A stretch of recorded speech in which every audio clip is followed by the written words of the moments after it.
तो श्री राधा वल्लभ संप्रदाय से दीक्षित थे श्री जयमल जी, और अपने ठाकुर की बड़ी विशेष सेवा करते थे।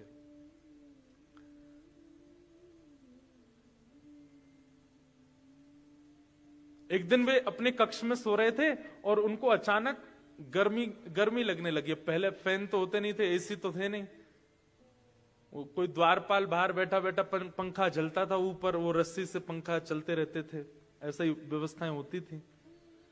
लेकिन जयमल जी को बहुत गर्मी का अनुभव हुआ। तो अब देखिए, ये है अर्चक की स्थिति। उसको जो अपने लिए फील होता है वो अपने लिए नहीं करता तैयारियां, वो ठाकुर जी के लिए करने लगता है। जैसे ही उसको पंखा चल रहा था और रात में सोते सोते जयमल जी को थोड़ी गर्मी सी लगने लगी, तो मन में विचार करने लगे, जब मुझे इतनी गर्मी का अनुभव हो रहा है, मेरे ठाकुर जी को कितना हो रहा होगा। हमारी स्थिति कैसी है? हमारे साथ कुछ भी होता है, हमारे नेत्रों को, कानों को, नासिका को, जीव को, त्वचा को, पंच इंद्रियों को कुछ भी अनुभव होता है, हम अपने लिए परिवर्तन करते हैं। पर एक अर्चक भक्त को कुछ भी फील होता है, वो ये कहता है कि ये मेरा नहीं है, ये मेरे ठाकुर जी संकेत कर रहे हैं मुझको। तो जयमल को जब गर्मी लगी तो उसको संकेत ऐसा नहीं लगा कि उसको लगी, उसको लगा मेरे ठाकुर को शायद गर्मी लग रही है। और जयमल जी ने तुरंत क्या किया? हमारे यहां खस होता है, खस की बढ़िया टाट बनवा करके एक झोपड़ी जैसी, एक हट जैसी बनवाई, और उसमें खूब सारा पानी का छिड़काव किया।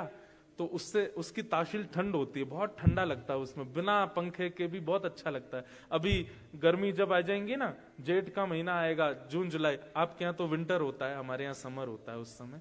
तो जैसी समर आएगा तो राधा वल्लभ जी, बिहारी जी, राधा रमन जी, सब जगह खस की टाट आ जाएंगी और उनको गीला करते रहते हैं पूरे दिन। ठाकुर जी को ठंडक अनुभव होती है। मैं अपनी घटना बताऊं, हमारे ठाकुर जी की झारी जी, जल झारी जी हैं, उसमें जल पधराया जाता है सुबह।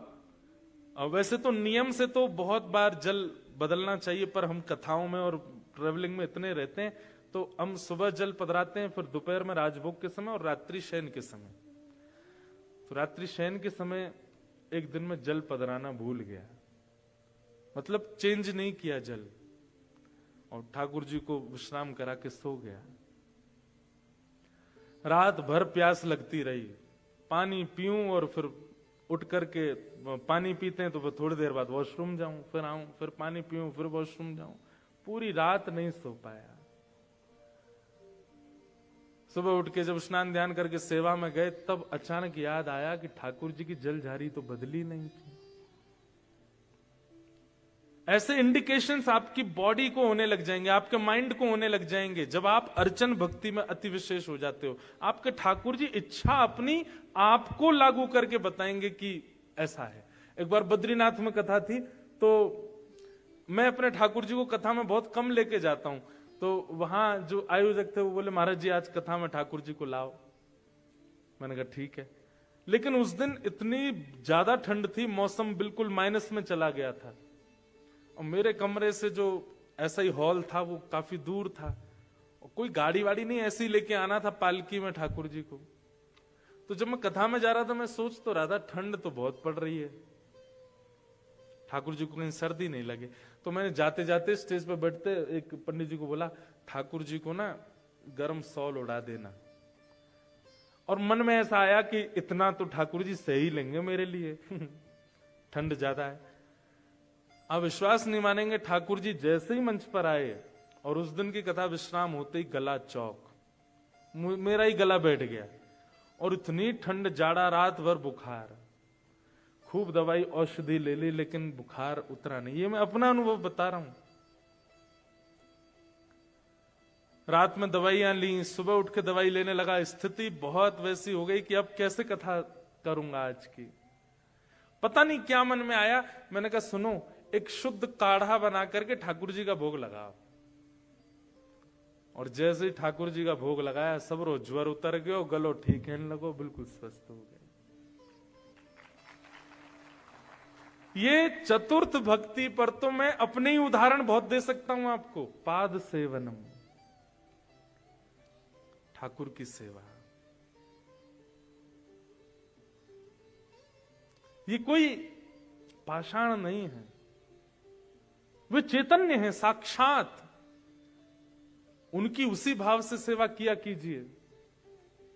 हमसे आप दोपहर में बोलेंगे 1 बजे कि महाराज जी अपने ठाकुर जी का दर्शन कराओ, हम कहेंगे अभी नहीं मिलेंगे। क्यों? अभी गैया चराने गए ठाकुर जी, 2 दिन से तो अफ्रीका में गैया चराने जा रहे हैं। तो हम एक काम करते हैं, ठाकुर जी से यूं कहते हैं, ठाकुर जी गैया मत ले जाइयो, अकेले ही चले जाइयो, यहां शेर बहुत हैं, कहीं गैया पे आक्रमण है तो। आज हम कहीं बाहर गए थे तो भोग के लिए आपको आज्ञा दी कि आप भोग लगाओ, लेकिन उससे पहले ठाकुर जी को बोला कि ठाकुर जी आज भोग जिस घर में आप आए उस घर का कोई सदस्य पधराएगा, नहीं बता करके जाएंगे तो भोग की थाली गिर जाएगी नीचे। ऐसे अनुभव होते हैं। ये कैसे होते हैं? जब आप उनको पाषाण ना मानो, उनके प्रति पाषाण बुद्धि ना रखो। वो गेम खेल रहे हैं आपके साथ में, उस गेम में अपनी निपुणता करो, कथा सुनकर के अपने भावों से, अपने कीर्तन से, अपनी सेवा से ठाकुर जी के उस गेम में जिसमें वो स्टैचू बन करके खड़े हैं उनको सहज कर दो। ये हमारा उद्देश्य, हमारा लक्ष्य है, पाद सेवनम।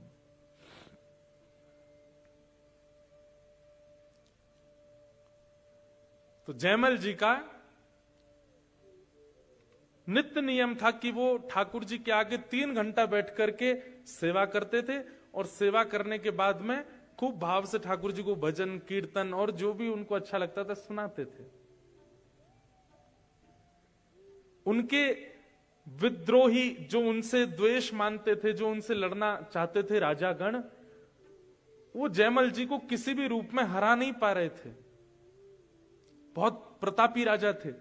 तभी किसी ने जाके बताया, बोले जयमल जी को हराने का एक ही उपाय है। बोले क्या? ये सुबह इतने बजे से इतने बजे के बीच में अपने ठाकुर की सेवा में होते हैं और उस समय ये कुछ नहीं करते। सख्त आदेश है पूरे राजभवन को कि इतनी देर जितनी देर मैं सेवा में रहता हूं मुझे कोई भी आकर के कुछ कहेगा नहीं। केवल राजमाता का अधिकार है मंदिर में आकर के वो मुझे कुछ संकेत कर सकती हैं, बाकी किसी का भी प्रवेश नहीं। अपनी पत्नी को भी नहीं आने देते थे। तो उनके जो शत्रु राजा थे उनको पता चल गया कि जयमल इतने से इतने बजे तक पूजा करते हैं। उन लोगों ने उसी समय आक्रमण किया उनके राज्य पर। राज्य पर आक्रमण हुआ, चारों तरफ से सेनाओं ने घेर लिया।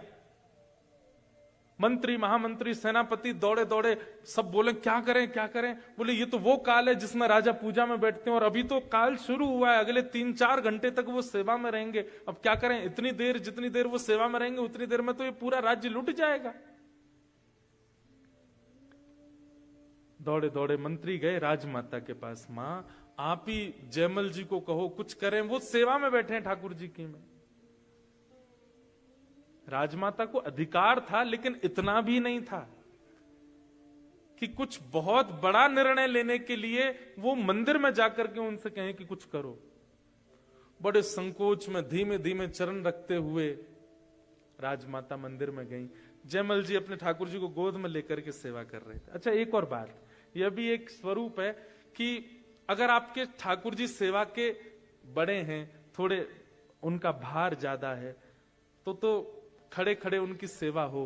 लेकिन अगर ठाकुर जी छोटे हैं, स्वरूप इतना ज्यादा भारी नहीं है ठाकुर जी का, तो एक सुंदर वस्त्र अपनी गोद में रख के वहीं लेटा के ही सेवा किया करो ठाकुर जी की। आपकी गोद में ही आए वो, वहीं सेवा पाए।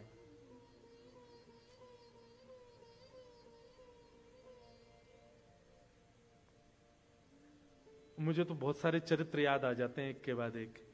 अब इसी बात पर एक चरित्र याद आया। ओरछा, हमारे भारत में मध्य प्रदेश में एक स्थान है ओरछा। वहां के राजा थे मधुकर शाह। उनकी पत्नी, पति थे कृष्ण भक्त, पत्नी थी राम भक्त। तो पत्नी जो थी ओरछा नरेश की, वो राम जी की सेवा करती थी, खड़े खड़े सेवा करती थी ठाकुर जी की। तो ठाकुर जी बोले, उनके एक दिन स्वप्न में आकर के बोले आप हमारी 6-6, 7-7 घंटे तक सेवा करती हो, खड़े खड़े सेवा करती हो, तुम्हारे पांव सूज जाते हैं, हमको अच्छा नहीं लगता, आप बैठ के सेवा किया करो। तो जयमल राजा की पत्नी क्या बोली, ठाकुर जी मैं तो सेवा 2, 4, 5 घंटे आपकी करती हूं, पर आप तो भोर से लेके रात्रि तक खड़े रहते हो। जब मेरे स्वामी पूरे दिन खड़े रहते हैं तो उनके सामने 4-5 घंटे खड़े होने में मुझे लज्जा क्यों? मैं खड़े खड़े ही सेवा करूंगी, मेरा ये सेवा धर्म नहीं है कि आप खड़े मैं बैठ जाऊं। खड़ी रहती ठाकुर जी के आगे, बैठती ही नहीं थी। वो कहीं किसी मंदिर में भी दर्शन करने जाती थी तो ठाकुर जी अगर खड़े विग्रह, अधिकतर सब जगह खड़े हैं, वो बैठती ही नहीं थी। सत्संग में भी कोने में खड़ी रहती थी। क्यों? ठाकुर जी खड़े, हम कैसे बैठ जाएं? और उनका भाव, जब किसी के लड्डू गोपाल दिखती थी तो बैठ जाती थी, बोले ये बैठे ठाकुर है तो मैं भी बैठूंगी। लेकिन कहीं खड़े ठाकुर हैं तो वहां बैठ नहीं सकती हैं वो। रात में स्वप्न में ठाकुर जी ने आके कहा आप बैठ जाया करो, बोले नहीं मैं तो खड़ी रहूंगी, आप भी तो खड़े हो। ठाकुर जी इतना कह के अंतर ध्यान हो गए, स्वप्न पूर्ण हुआ, ब्रह्म मुहूर्त हुआ, स्नान ध्यान करके आप जैसी सेवा में गई, क्या देखा, आपके राम लला भी बैठ गए। और आज भी ओरछा में श्री ठाकुर जी बैठे ही हुए हैं, उनकी भक्ति के लिए बैठ गए। हमारे साथ ऐसी लीला क्यों नहीं करते ठाकुर जी? हम क्यों वर्षों से सेवा, लोग बाग अपने अपने घर ले जाते हैं, बताते हैं हम इतने वर्षों से सेवा कर रहे हैं, इतने वर्षों से सेवा कर रहे हैं, क्या परिवर्तन हुआ? पाद सेवनम। तो जयमल राजा की राजमाता ने आकर के बताया, बोले पुत्र जयमल मुझे पता है तुम अभी सेवा में हो, अपने ठाकुर की अर्चना में लगे हो, पर एक बहुत बड़ा संकट राज्य पर आया है। और राज्य पर आए संकट के समय अगर राजा व्यस्त होगा तो राज्य का कैसे भला होगा? जयमल ने कहा, एक बात कही बस, बोले मां इस भवन से बाहर दुनिया मुझे राजा मानती है, पर वास्तव में इस नगर के राजा ये हैं। और ये देख रहे हैं, दृष्टि है इनकी, मैं अपने नियम से पहले नहीं आऊंगा। आपके अंदर ये जड़ भाव इनके प्रति क्यों आया कि ये नहीं देखते हैं, केवल मैं देखता हूं। मैं अगर सेवा में लगाऊं तो इसका मतलब इतनी देर यही देख रहे हैं बाहर, इसलिए आप बिल्कुल चिंता ना करें, चले जाएं। अब राजमाता कहे मैं क्या कहूं, बाहर सेनापति मंत्री आदि सब खड़े। बाहर जाकर के राजमाता ने कहा कुछ नहीं, तुम लोग सब बैठे रहो। जयमल तो बोलता है कि उसके ठाकुर देख रहे हैं सब। यहां राज्य के सब लोग, माताएं बहनें अपने घरों में चली गईं, बच्चों को संभालने लगी, सब रोने लगे, चीखने लगे, अब हमारा कुछ नहीं होगा। राजा को कोसने लगे, हम कैसे राजा के सानिध्य में रहती हैं, राज्य पर आए संकट के समय और मंदिर के भीतर जाके बैठ गया है। ये पाद सेवनम की चर्चा चल रही है। ठाकुर जी ने मन में विचार किया, इसका इतना विश्वास है मेरे प्रति और मेरी सेवा इसका सर्वधन है, उसके आगे अगर राज्य भी लुट रहा हो तो इसको कोई दिक्कत नहीं है। आज इसकी रक्षा हम ही करते हैं। और ठाकुर जी ने एक दिव्य रूप धारण किया, एक राजा का वेश धारण किया, किरीट धारण करके, धनुष लेकर के, बाण लेकर के ठाकुर जी घुड़साल में गए और राजा का निज घोड़ा जो था उसी पर ठाकुर जी बैठ गए और घोड़े को लेकर के राजभवन के ऊपर गए और ऊपर जाकर के वहां से पूरी सेना को देखने लगे। सेना को दिख रहा है कि कोई खड़ा है ऊपर छत पर राजभवन के, और वहीं से एक चाबुक मार करके छलांग मारी, सीधे पहुंच गए रणभूमि में, अकेले, कोई भी नहीं साथ में, कोई और नहीं, ठाकुर जी गए। तस्कर से एक बाण भी नहीं निकाला और पूरी सेना को तबाह कर दिया। कैसे? अपने नेत्रों से, केवल अपनी मुस्कान से। सेना आती है लड़ने के लिए, धनुष बाण चढ़ा चढ़ा करके, तलवार उठा करके, और जैसे ही ठाकुर जी के पास पहुंचती है, ठाकुर जी उस सेना को देख करके हंस जाते हैं। जैसे ही हंसते हैं सारी सेना गिर जाती है, मोहित होकर के गिरने लगी। धीमे धीमे धीमे धीमे सारी सेना ऐसी पस्त होती रही। जो मुख्य प्रमुख राजा था उसके पास जैसी घोड़ा लेकर के पहुंचे, वो देखने लगा, बोले ये कैसा अकेला व्यक्ति पूरी सेना नष्ट करता आया है।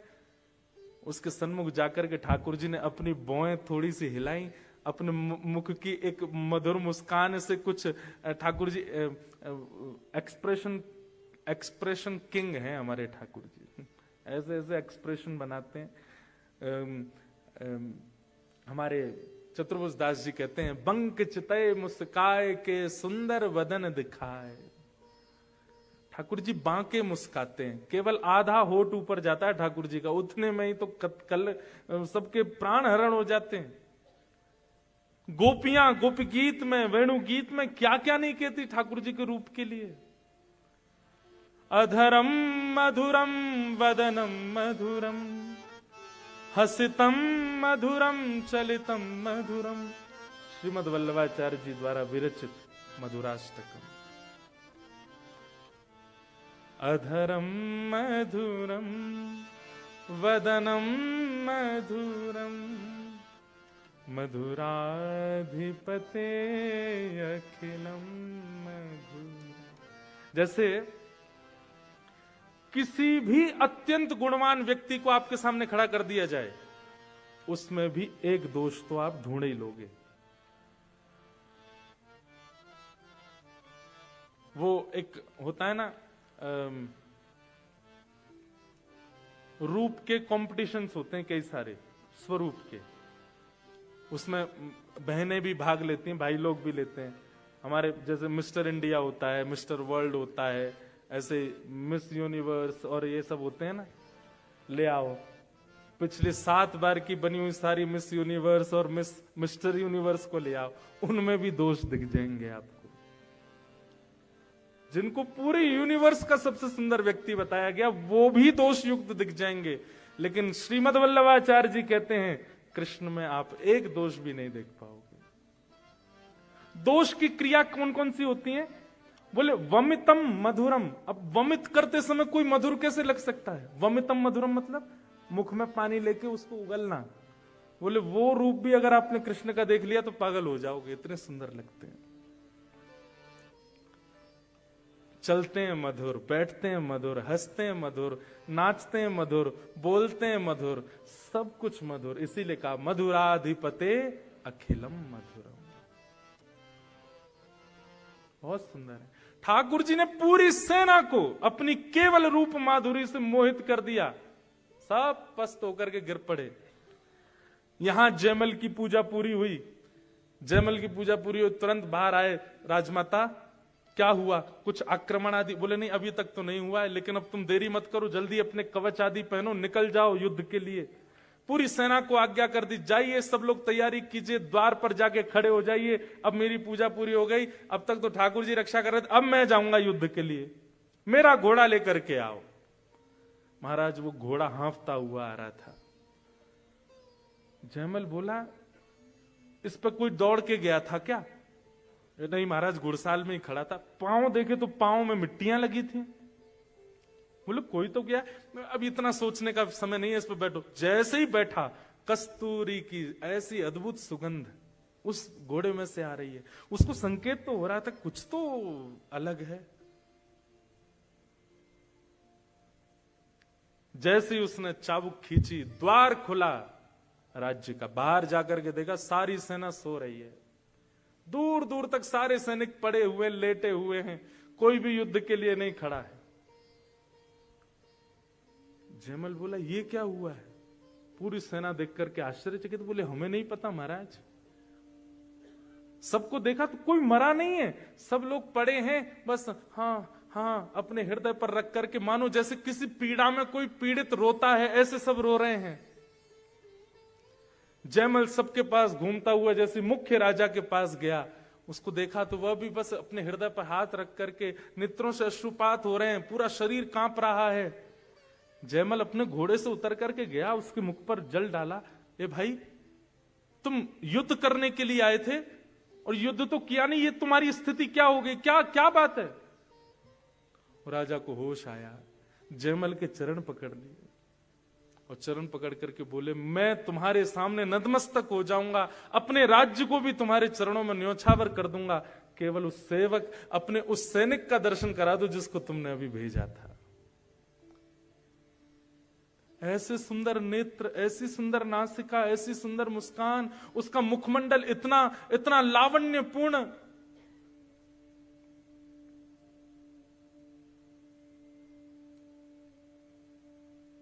थोड़ी देर में जयमल राजा देखता है कि पूरी सेना रो रही है और राजा के आगे हाथ जोड़ करके भीख मांग रही है कि एक बार उस सैनिक का दर्शन करा दो जिसको तुमने भेजा था।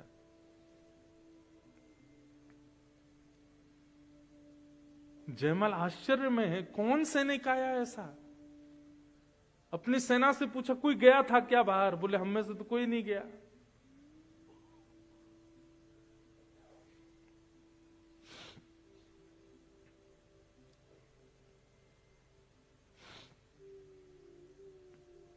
पूछने लगा, कुछ तो बताओ, भेष कैसा था, श्रृंगार कैसा था, आकृति कैसी थी? तो वर्णन करने लगे कि वरहा पीड़म आहा नटवर वपु कर्णयो कर्णकारम।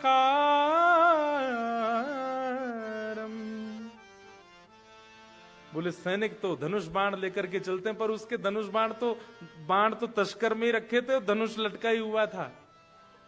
दूर से ही घोड़े पर बैठ करके आया, नेत्र चलाता हुआ, मधुर मुस्कान करता हुआ, सांवरा सलोना स्वरूप, और उसने जो मुकुट पहना था उस पर भी मोर पिछ लगा हुआ था, अद्भुत पीतांबरी थी। और सुनो, घोड़ा यही था जिस पे तुम बैठ के आए हो। ये सुनते ही राजा को कस्तूरी की सुगंध, घोड़े का हांफना, उसके पैरों में मिट्टी लगी होना और इन लोगों की मनोदशा होना, ठाकुर जी जैसा सैनिक का स्वरूप बताना, कोई और संशय नहीं आया। दौड़ करके गया और अपने निज सेवा के ठाकुर जी को जाकर के जैसे ही देखा, सेवा के ठाकुर जी तो वैसे ही खड़े थे जैसी उसने सेवा करी थी, लेकिन पीछे जाकर के देखा तो तस्कर में बाण रखे हैं और धनुष भी रखा है। जयमल समझ गया, बोले, जितनी देर में सेवा में था ठाकुर जी गए थे और ठाकुर जी जाकर के पूरे युद्ध को संभाल के आए। ये है पाद सेवन, आपकी अर्चन भक्ति। हम लोगों का कितना बड़ा सौभाग्य है कि ठाकुर वृंदावन से चल के, नाथद्वारा से चल के, जयपुर से चल के, जहां भी ठाकुर की विग्रह निर्माण होते हैं, हम सबके साथ चल के नैरोबी आ गए, अफ्रीका में आ गए, केनिया में आकर के हमारे घरों में बैठे हैं, और तब भी हम उनसे सचल का दर्शन नहीं कर पा रहे उनमें। ये कितना बड़ा दुर्भाग्य है हमारा। हमको फिर भी ठाकुर जी अभी भी पाषाण ही बने हुए हैं। ये चौथी भक्ति है, पाद सेवन। और पाद सेवन करने वाले व्यक्ति का एक ही उद्देश्य होना चाहिए कि मेरे ठाकुर जैसे मेरे पास आए हैं इससे विपरीत अवस्था में आ जाएं, मेरी भक्ति से, मेरे भजन से, मेरी सेवा से। एक बार मैं अपने ठाकुर जी के साथ ऑस्ट्रेलिया कनाडा कहीं जा रहा था, तो हमारे लाल जी और मैं, और कोई नहीं था साथ में। तो रात्रि का समय, तो ठाकुर जी गोद में थे, तो मैंने ऐसे खोल के देखा, थोड़ी देर बातचीत जैसी चल रही थी। ठाकुर जी, आप बड़ी कृपा करते हुए इतने वैष्णवों को कथा सुनवाते रहते हो हमसे। अचानक बात करते करते मन में भाव आया, मैंने, ठाकुर जी अब जब से आप आए हो यूं ही खड़े हो। मैंने, आज एक काम करो, कोई देख नहीं रहा है यहां पे, दूर दूर तक कोई नहीं, मैं और आप हैं बस, एक बार नेक हाथ नीचे करके दिखा दो। और फिर एक बालक की भांति मैं अपनी निज बात बता रहा हूं, मैंने कि मैं 10 तक गिनती करना हूं, नीचे कर लेना हाथ, और फिर एक क्षण के लिए नीचे करके फिर ऊपर कर लेना, 1 2 3 4 10 तक गिनती करके, जैसे देखे ठाकुर जी अब भी यूं ही खड़े हैं। मैंने कहा अच्छा एक काम करते हैं, आपको मैं बैठा के ना मैं एक राउंड मार के आता हूं पीछे तक, जब तक लौट के आऊं तब तक थोड़े सहज कुछ तो करके दिखाओ, या तो एक पैर आगे कर दो, या थोड़ी एक आंख ऐसे बंद कर लो, या थोड़े मुस्का जाओ, दांत दिखा दो, कुछ तो कर दो, एक चीज कर दो। 4-5 प्रयास किए, ठाकुर जी ने कुछ नहीं किया। तो फिर मैं बड़ा उदास सा हो गया अपने लाल जी को लेके, मैंने कि कुछ नहीं किया आपने आज, इतनी मतलब आप गला फाड़ फाड़ की सेवा करते हैं, कथा सुनाते हैं, सब करते हैं, फिर भी कुछ नहीं किया आपने। और फिर उसके बाद ना अचानक नेत्र बंद झपकी सी लगी, ठाकुर जी गोद में थे, और उस समय ऐसे एक अंतरंग भाव जैसा आया, एक क्षण के लिए ठाकुर जी मानो ऐसे बोले हूं, मैं हाथ तो नीचे कर दूंगा, लेकिन तू कल कथा में सबन को बताए देगो। फिर तो मेरे ठाकुर जी ने हाथ नीचे किए, सब जगह जाके हल्ला मचाए देगो, या हमारे ना करूंगा। और वो बात बिल्कुल ऐसा लगा मानो ठाकुर जी बोल के गए हो कि मैं करवे को तो तैयार हूं, पर तू गा। और ये बात है, अगर हमारे लाल जी ने कुछ लीला करी तो मैं तो सुना ही दूंगा कथा में।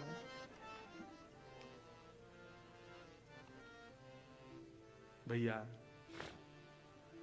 ठाकुर जी सेवा में आए हैं, आपसे सेवा करा रहे हैं, और उस सेवा को सौभाग्य मान करके आपका आज से एक ही उद्देश्य होना चाहिए, हम अगली साल फिर आएंगे नायरोबी। सुनो तो, बात तो सुन लो पहले, अभी डेट फाइनल नहीं हुई लेकिन आएंगे। अगली साल तक कुछ तो अंतर हो, कुछ तो अद्भुतता आपकी सेवा में आपको मिले। केवल वही जो वर्षों से चली आई वही करते रहे तो फिर क्या भावना। भले ही ठाकुर जी अपने अंग प्रत्यंगों में परिवर्तन ना करें, पर आपकी स्मृति में, आपके स्वप्न में, आपके चिंतन में, आपके भाव में, आपके कहीं ना कहीं वह अनुभव होना चाहिए। 1 वर्ष का समय आपके पास, करो ठाकुर जी की ऐसी सेवा की कुछ अद्भुतता हो। उसमें उद्देश्य एक ही रखिएगा। पहली बात, पाषाण मत मानिए, ठाकुर जी पाषाण नहीं है, वो साक्षात ठाकुर जी। हमारे ब्रज की एक कथा है, एक महात्मा गए और अपने झोला रख के और यमुना स्नान करने लगे, तो 2 माताएं, ब्रज की माताएं, भोली भाली माताएं, भोले तो होते हैं। अच्छा, अर्चक सेवा में एक चीज और, आप जितने चतुर बन के सेवा करोगे उतनी सेवा में आपसे त्रुटियां होती रहेंगी। सेवा तो आप बड़े सौम्य होकर के, भोले होकर के, जैसे सेवा में एक नियम होता है कि हाथों में इत्र लगाओ, इत्र के बाद स्पर्श करो, हाथ धोकर के स्पर्श करो, अच्छे वस्त्र में स्पर्श, ये तो बाह्य रूप है, लेकिन हृदय भी बहुत कोमल बनाओ, ठाकुर जी को कहीं श्रम ना हो जाए आपके स्पर्श से, उसके लिए बहुत भोले हो जाओ, बहुत सीधे, प्रसन्नता में ठाकुर जी के आगे जाओ, बिल्कुल भी उदासी आपके मुखमंडल पर नहीं होनी चाहिए। बहुत सेवा के बड़े नियम हैं, लेकिन ये मैं बताऊं वही पालन नहीं करने हैं। आप केवल ठाकुर जी को चैतन्य मान लीजिए, अपने आप आपके पास भाव आते जाएंगे और आप करते जाओगे। तो दोनों माताएं जा रही थी जल भर के, तो एक ने दूसरी से कही, अरे तो पता है देख महात्मा जमुना जी स्नान कर रो, जाको झोला यहीं रखो कोने पे। ब्रजभाषा समझ रहे हैं? समझ रहे हैं? जो समझ रहे हैं वो न समझने वालों को बता देना। हाँ भैया, ब्रजभाषा बहुत प्यारी भाषा, हम तो हमारे लाल जी की भाषा यही में बोलेंगे। तो एक गोपी दूसरी तो बोली, यानी तो पतो देख महात्मा स्नान कर रहा है जमुना जी में, और जाको झोला धरो किनारे पे। मैंने सुनिए ये महात्मान के झोला में ही भगवान बैठे रहे। तो एक बोली, अरे सखी मो दर्शन करा दे। चल तो कराऊं दर्शन। महात्माओं को झोला में जैसे सब होता है, जैसे झोला खोल करके निकाली, करताल निकल आई, माला निकल आई, कुछ ग्रंथ निकल आए, कुछ भेंट दक्षिणा निकल आई। एक छोटा सा एक डिब्बा था, वो डिब्बा निकालो, जैसे डिब्बा खोलो तो वहां में ऐसे लड्डू गोपाल बैठे थे। तो पहली सखी ने खोली, देख देख दिख जे बैठे भगवान। तो दूसरी इतनी भोली, वो कहा बोली, अरे या बाबा निष्ठुर ने डब्बा में भगवान धर दिए, ठाकुर जी के हाथ पांव टेढ़े है गए और लड्डू गोपाल नहीं देख रहे। वो कह रही है ठाकुर जी के हाथ पांव टेढ़े है, डिब्बा में धरवे थे। सुन, ये ठाकुर जी बाहर निकाल, मुंह पे घी धरो, मैं इनकी मालिश करूं, हाथ पांव सीधे करूं। और वो मालिश निकाल के लड्डू गोपाल जी के पांव दबा रही है। ए बाबा, अरे बाबा जन कौन से नरक में जाएगो, ठाकुर जी के हाथ पांव टेढ़े कर दिए तेने, और ऐसे कर करके अरे लाला सीधो है जा, अरे लाला सीधो, अरे गोपाल सीधो है जा। उस सहज सी, अनपढ़ सी, गवार सी उस गोपी के जरा से घी के लेपन से लड्डू गोपाल के हाथ हम सीधे हो गए। और सीधे जैसे ही भय दोनों, अरे देख कैसा सुंदर है, सीधो है गो ठाकुर, जय हो, ले तू प्रणाम कर ले। इतने में बाबा निकल गए, ए क्या कर रही हो? तो तुरंत ठाकुर जी यथावत रख के और डिब्बा विब्बा बंद करके भागी। महात्मा दौड़े दौड़े आए तो देखा सब सामग्री बाहर पड़ी है, डिब्बा आधा सा खुला रखा है, बंद नहीं हो रहा था क्योंकि ठाकुर जी सीधे हो गए। महात्मा ने सब सामग्री रखी, ठाकुर जी को डिब्बा उठा करके जैसे ही खोल के देखा तो ठाकुर जी सीधे खड़े। ये देख करके वो महात्मा आश्चर्यचकित हो गए, ये कैसे हो सकता है? मैं 40 वर्षों से लड्डू गोपाल की सेवा कर रहा हूं, ये हाथ पांव सीधे कैसे हो गए इनके? दूर खड़ी थी दोनों, नतमस्तक हो गए, प्रणाम किया उनको जाकर के। 40 वर्षों से अप्रश्न सेवा, महंगे से महंगे इत्र लगा करके, चंदन घिस करके, वेद मंत्र सुना के, पाठ सुना करके, कथाएं सुना करके, यमुना गंगा जल सब में स्नान कराया, ठाकुर जी ने कभी अनुभव नहीं कराया। तुमने ऐसा क्या किया कि ठाकुर जी सीधे है गए? वो सीधे है गए मतलब, बाबा तू बड़ा निष्ठुर है, तेने वह डिब्बा में धर दिए ठाकुर जी, तो हमें तो लगी डिब्बा के कारण ठाकुर जी ने हाथ पांव में ऐसे कर लिए अपने, हमने घी लगाया और ठाकुर जी सीधे है गए। तो पाद सेवन में पहली वस्तु क्या चाहिए? अपने ठाकुर के प्रति जड़ भाव नहीं। और दूसरा क्या चाहिए? तन की शुद्धता, वस्त्रों की शुद्धता, हाथों की शुद्धता, ये तो है ही, पर मन की, और मन की शुद्धता केवल एक है, जितने सीधे, जितने भोले, जितने सहज, उतनी अच्छी सेवा ठाकुर जी की। आप जितने चतुर बन के सेवा करेंगे, सेवा आपसे नहीं होगी। मीराबाई कहती हैं,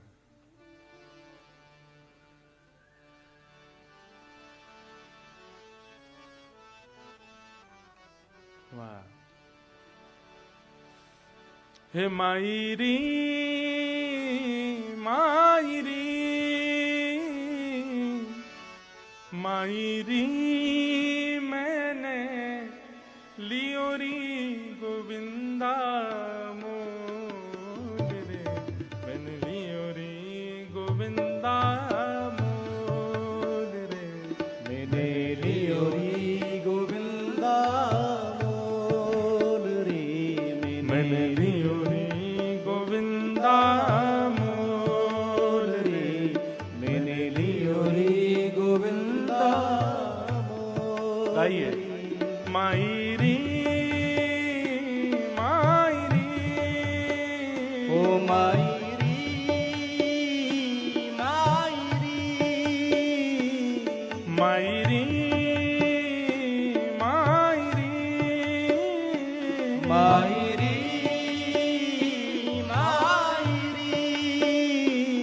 मायरी मायरी, मैंने लियोरी गोविंदा मोल रे, मैंने लियोरी गोविंदा मोल रे, मैंने लियोरी गोविंदा मोल रे, ओ मैंने लियोरी गोविंदा मोल रे, मैंने लियोरी गोविंदा।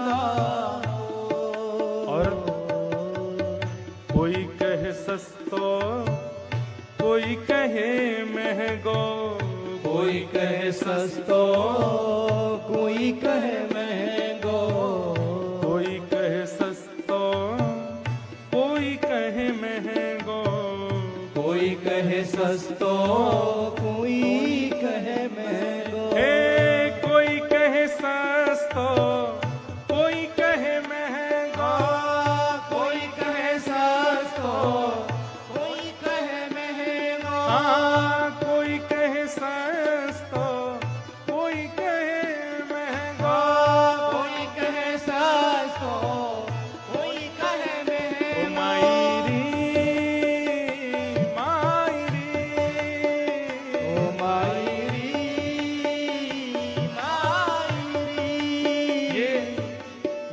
उत्तर याद रखिएगा।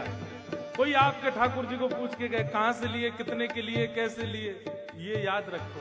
ओ मायरी ये तो आवत प्रेम के मोल रे, ये तो आवत प्रेम के मोल रे।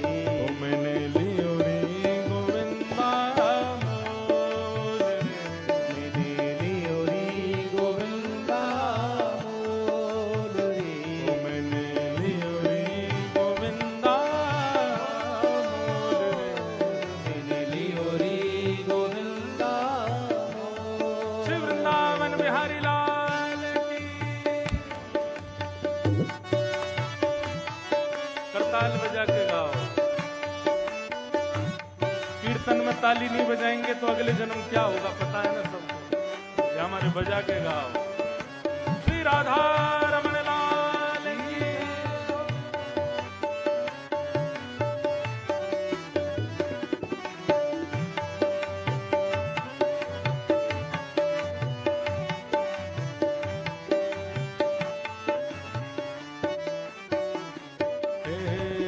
कोई कहे छानी, कोई कहे चोरी, कोई कहे छानी, कोई कहे चोरी।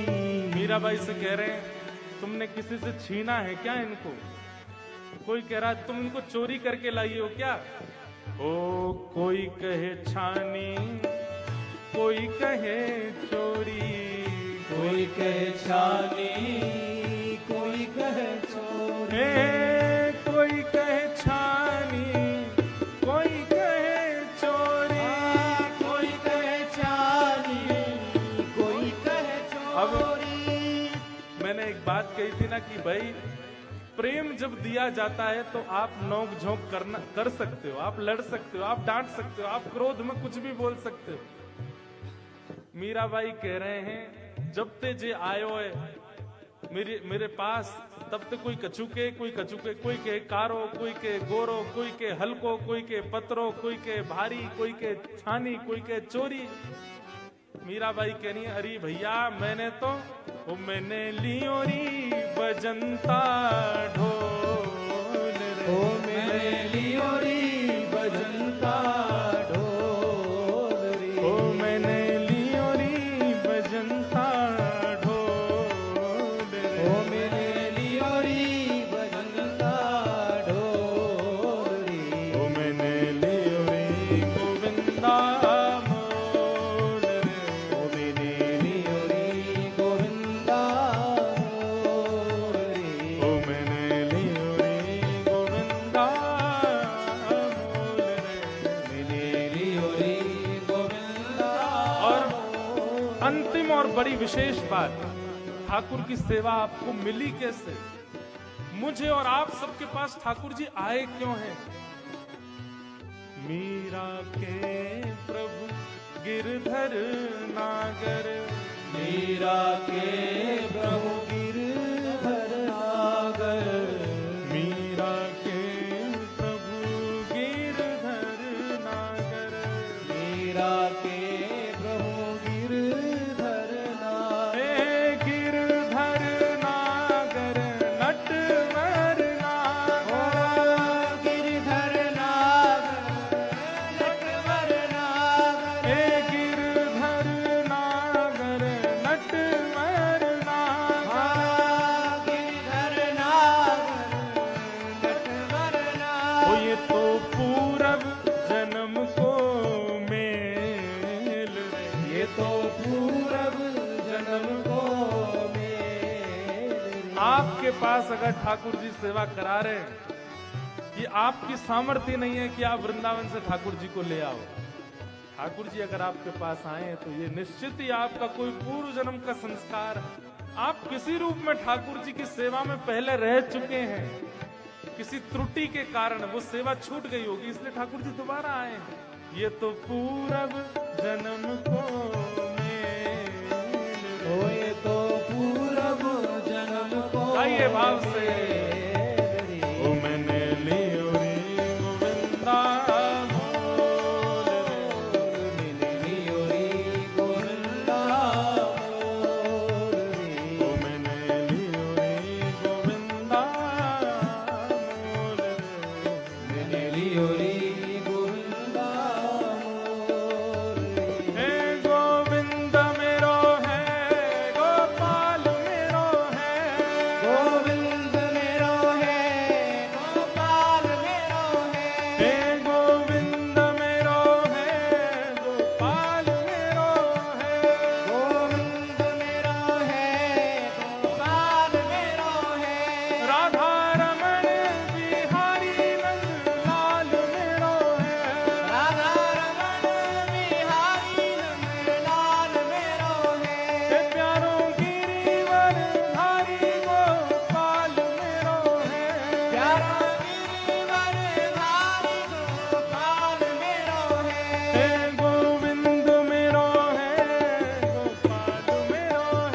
ये तो पूरब जन्म को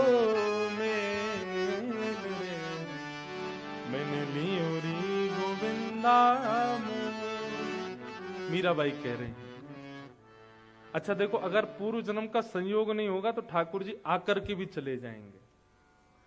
और कैसे कैसे लोग हैं दुनिया में, कई लोग तो ऐसे भी हैं, वो ठाकुर जी की सेवा ले आते हैं और फिर सेवा लाके फिर कुछ दिन बाद वृंदावन में छोड़ आते, हमसे सेवा नहीं हो रही। और कई लोग तो इसलिए छोड़ देते, हमसे ऑनियन गार्लिक नहीं छोड़ा जा रहा। बताओ, तो भगवान ही छोड़ दिए। उनसे बड़े हैं। आपके टेस्ट बर्ड्स इतने खतरनाक हैं कि आप ठाकुर जी को ही छोड़े आए। पाद सेवनम, अर्चन भक्ति बहुत सौभाग्य से मिलती है। कल यादव प्रभु पूछ रहे थे कि आपके ठाकुर जी कैसे आए आपके पास। अब इसका अगर आध्यात्मिक उत्तर देना है तो मीराबाई जो कह रही हैं, ये तो आवत प्रेम के मोल। लेकिन फिर भी आपका विश्वास प्रगाढ़ हो इस बात पर, इसलिए सुनाऊं। हमारे लाल जी कल पधारेंगे कथा में लाएं, लेकिन उसके लिए आप सब लोग जहां बैठे हो वहीं रहना, पास नहीं आना, ज्यादा डर जाएंगे बेचारे। वैसे अफ्रीका में ठाकुर जी को डरवे की जरूरत नहीं है। यहाँ के लोगों को वर्ण और लाल जी को 100 ही है। वो भी कृष्ण वर्ण के हैं और यहाँ भी सब कृष्ण वर्ण के हैं। आप लोग तो फिर भी गौर वर्ण हो। पर मीराबाई का एक स्वभाव था, वो किसी कृष्ण वर्ण व्यक्ति को देखती थी ना तो उसके पास जाकर के रोने लग जाती थी। तो वो कहता, आप रो क्यों रही हो? बोले, तुमको कृष्ण ने किसी रूप में तो चुना, अपना वर्ण दे करके चुना। देखो, अगर कभी मीराबाई वैसे तो नहीं आती, कभी अफ्रीका आती तो यहाँ के लोगों को कहती, आप लोग कितने भाग्यशाली। क्यों? ठाकुर जी ने अपना वर्ण आपको दिया है। लेकिन बंधुओं, ठाकुर जी की कांति भी कृष्ण है। और कृष्ण शब्द का अर्थ कहीं ना कहीं जो आकर्षण करता हो, कर्षतीत कृष्ण, जो कर्षण करे, खींचे अपनी ओर, वो कृष्ण है। श्री विल्लु मंगल जी, कल मैं चरित्र जरूर थोड़ा सा कहूंगा विल्लु मंगल जी का। विल्लु मंगल जी कृष्ण करणामृत ग्रंथ में एक बात कहते हैं, एक जगह श्लोक में कहते हैं कि ठाकुर जी का वर्ण कैसा है। बहुत ध्यान से सुनिएगा, ठाकुर जी कैसे हैं। वो जितने अंधेरे में जाते हैं उतने ज्यादा सुंदर लगते हैं। वो जितने प्रकाश में रहते हैं ना, प्रकाश में कोई देख ले तो बहुत सुंदर है ही, पर वो जितने सघन वन में जाते हैं, जितने सघन कुंज में जाते हैं, जितनी सघन कंदराओं में, सघन मतलब घनी, जहां सूर्य का प्रकाश ना पहुंच रहा हो। हमारी किशोरी जी, हमारी ठाकुर श्री लाडली जी राधा रानी, वो ठाकुर जी से कभी सूर्य के प्रकाश में नहीं मिलती हैं, कुंज में ही मिलती हैं। इसलिए हमारे वृंदावन बिहारी लाल का असली नाम क्या है? कुंज बिहारी, जो कुंजों में ही रहे। आप बिहारी जी में देखोगे मंदिर में खूब चकाचौंध है, सारी लाइट्स लगी हैं, लेकिन गर्भगृह में आज भी दिया ही जलता है। और बिहारी जी में ऐसी मान्यता है कि वहां पर प्रयास किया तो लाइटें सारी बंद हो गई, फूक गई, जल नहीं पाती हैं। गर्भगृह में एक लाइट नहीं चलती, ठाकुर जी दिए में ही बैठते हैं। क्यों? कुंज बिहारी है ना। किशोरी जी के ठाकुर जी, किशोरी जी ठाकुर जी को कुंज में ही देखती हैं, सघन वन में ही देखती हैं, जहां सूर्य की किरण ना पड़ रही हो। ठाकुर जी का वहां सौंदर्य और ज्यादा अद्भुत हो जाता है। ये निकुंज की चर्चा है।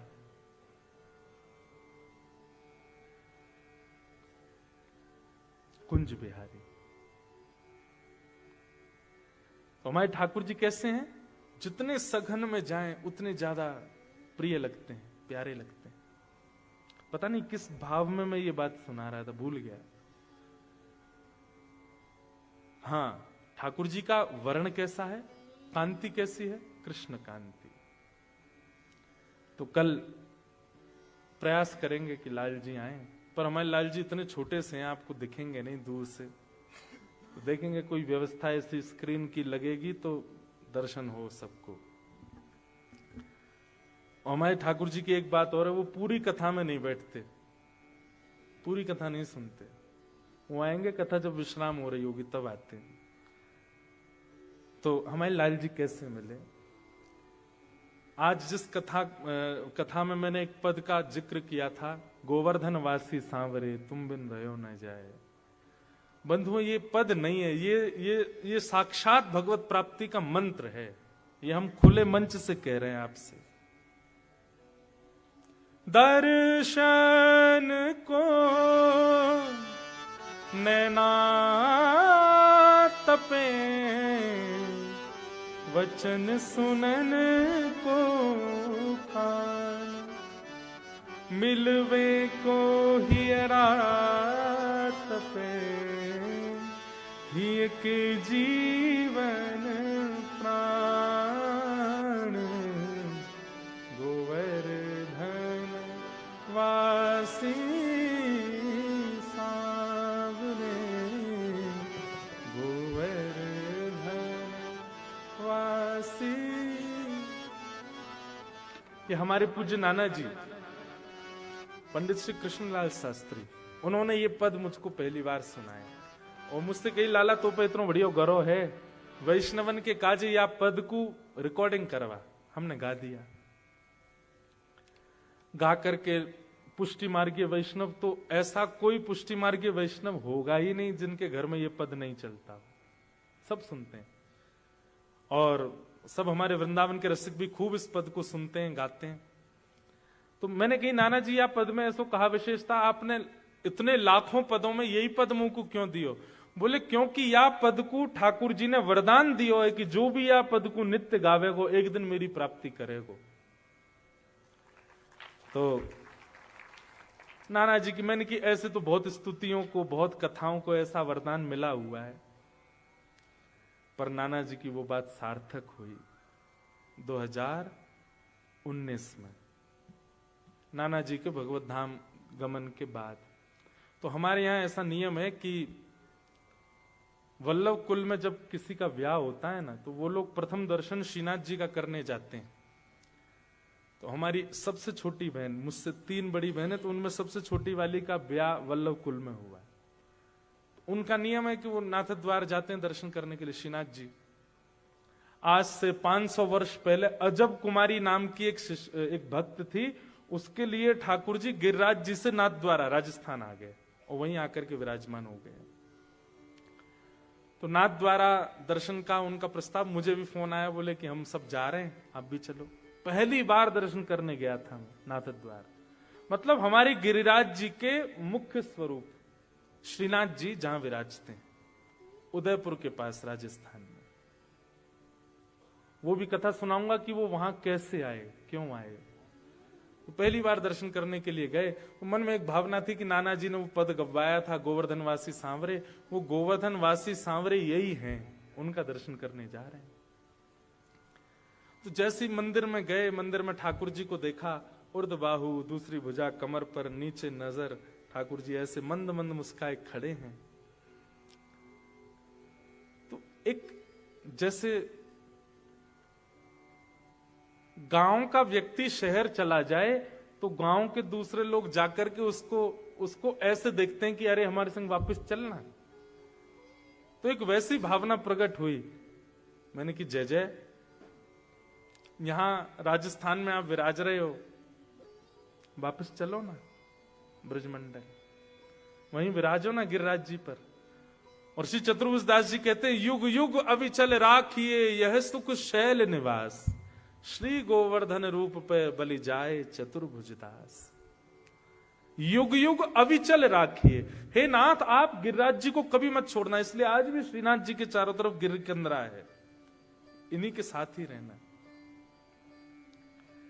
तो जैसे ही प्रथम दर्शन हुआ तो नेत्र सजल, मैंने की जय जय, राधा रमन जी ब्रज में, बिहारी जी ब्रज में, राधा वल्लभ जी ब्रज में, दामोदर जी ब्रज में, सब ब्रज में विराज रहे। आप काई को राजस्थान आ गए?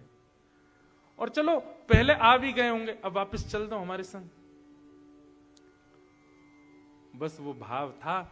तो जैसे मंदिर से निकल के बाहर आए तो एक दुकान पर कथा चल रही थी, मेरी ही।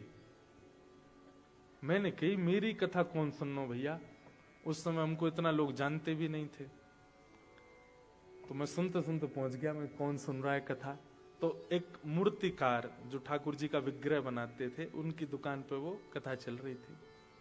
मैं जाके खड़ा हुआ, उन्होंने जैसे ही देखा, एक बार देख करके फिर दोबारा देखा, बोले ये आपकी कथा चल रही है ना? मैंने कहा जी कथा तो हमारी चल रही है। अरे अरे आइए आइए, बैठिए बैठिए, खूब। और वो बिल्कुल जैसे एक्साइटमेंट में व्यक्ति पैर कहीं धरता है, जाता कहीं, बोलता कुछ, होता कुछ, ऐसी स्थिति हो गई उनकी। वो पहली बार था मेरे लिए कि मुझे देख के कोई इतना भावुक। उसके बाद बोले आपकी एक वस्तु मेरे पास है। क्या? दौड़ करके भीतर गए और एक लाल कपड़ा में लपेट करके हमारे लाल जी लेके आए और ला करके मेरी गोद में पकड़, बोले ये हैं आपके। और जैसे ही मैंने खोल करके देखा, गिरिवर धारण स्वरूप ठाकुर जी का, श्रीनाथ जी स्वरूप। तो दो बातें आई मन में एक साथ। पहली बात क्या आई कि मैं अभी अभी मंदिर में बोल के आया हूं कि मेरे संग चलो, और ठाकुर जी आ गए। और दूसरी बात नेगेटिव आई, क्या? अब इनको कहां रखूंगा मैं, इनकी सेवा कैसे करूंगा? मुझे तो सेवा आती नहीं, मुझे तो श्रृंगार आता नहीं, मैं तो रामानुज संप्रदाय का बालक हूं, पुष्टि मार्ग की सेवा कैसे करूंगा ठाकुर जी की? तो मैंने एक बार तो पास, मतलब स्थिति यह है कि हाथ आगे बढ़ नहीं रहे हैं वापस देने को, और ले जाने के लिए मैं उठ भी नहीं पा रहा हूं, क्या करूं ऐसी स्थिति? मैंने कहा भैया ये कैसे मैं सेवा आदि? बोले ये सामान्य नहीं है। मैंने वो तो सामान्य तो कोई भी ठाकुर नहीं है, पर मैं कैसे सेवा? बोले सुनिए, आपकी प्रथम कथा हुई थी द्वारिका में। मैंने कहा जी। बोले उस कथा में प्रथम दिन से ही मैंने इनका निर्माण करना शुरू किया, और 7वें दिन जिस दिन आपकी कथा पूरी हुई, उस 7वें दिन तक ठाकुर जी का मुखमंडल बन चुका था। तब मैंने प्रण लिया था कि मेरे सारे विग्रह तो जो खरीदेगा उनके पास जाएंगे, पर ये इनकी कथा सुनकर के बने हैं, ये इन्हीं के पास जाएंगे। 2015 में ठाकुर जी का स्वरूप बना, और मेरे पास कब आए? 2019 में। इतने दिन तक ठाकुर जी प्रतीक्षारत रहे, और 2019 से आज 2025 सेवा कर रहे हैं। कैसे सेवा हो रही है, कैसे सब बन रहा है, ठाकुर जी जाने। पर उद्देश्य एक ही लेके चले हैं, क्या? कि हे नाथ, आप जैसे मिले थे वैसे ही नहीं रहोगे, हर क्षण आप में परिवर्तन मुझे दिखना चाहिए। और आप सबको तो नहीं दिखा पाऊंगा, पर जिनके यहां मैं रुका हूं उनको दिखाऊंगा। आज पहले दिन की सेवा का स्वरूप और आज की सेवा का स्वरूप। ठाकुर जी गोलमोल है गए, मोटे है गए, गाल निकल आए बाहर। ठाकुर जी के ये डोले शोले बढ़िया, पेट वेट भी बाहर आ गया, मोटे पाम है गए। सुख मिलता है चित्त को। पाद सेवनम, ये चौथी भक्ति है। सौभाग्यशाली आप लोग कि आपके घर ठाकुर जी सेवा करा रहे हैं। बस उस सेवा का उद्देश्य प्रमुख मान लीजिए। श्रवणम कीर्तनम विष्णु स्मरणम पाद सेवनम। अब पांचवी भक्ति कौन सी है? अर्चनम, ठाकुर जी की अर्चना। अर्चनम, अर्चनम भक्ति का अभिप्राय क्या है? अपने ठाकुर को नित्य नूतन वस्तु प्रदान करना। उनको आवश्यकता नहीं है, पर आपका कर्तव्य है देना। ठाकुर जी को सुंदर पुष्पों की माला धराना, नए नए मुकुट धराना, पाग धराना, पोशाक धराना, और फिर नई नई अर्चना करना, कभी पुष्पों से, कभी तुलसी से, कभी कमल से, कभी आदि आदि भाव जो आपको प्रिय लगते हो। ठाकुर जी की सेवा, कभी चंदन घिस करके उसकी सुंदर सुंदर वस्तु बना करके ठाकुर जी को अर्पित कर।